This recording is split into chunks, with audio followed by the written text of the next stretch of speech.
බණ්ඩා එනවා දැන් බට්ටියක් කනවා. අනේ සර් මම එනකොට ගල් බඩි තුනම කාලා සර් ගානේ. කමක් නෑ ඕයි කමක් නෑ බට් ටිකක් කනවා ලැජ්ජා වෙන්න එපා.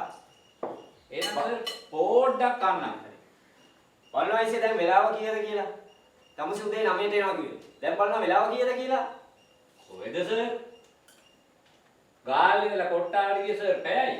කොට්ටාවේ ඉඳලා කොළඹට සර් ළඟ දෙන්න පැය 3 කියන්නේ. මාරු හයිවේ සර්.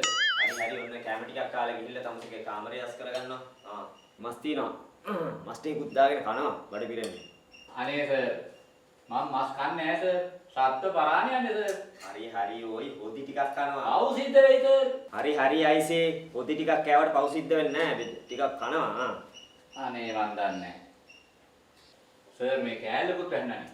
අයිසේ පොඩි කියලා හිතාගෙන කෑල්ල කනවා.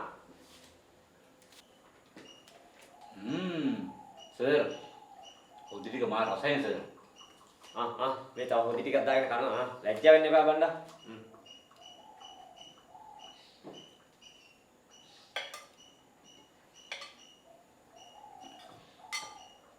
සර් ලොකු කෑල්ලකුත් වෙනවා සර් මේකට. හරි අයිසේ පොඩි කියලා හිතාගෙන කෑල්ල කනවා එච්චර. ඔව් සර්. එහෙනම් පොඩි කියලා හිතාගෙන මම මේ කෑල්ලක් කනවා සර්.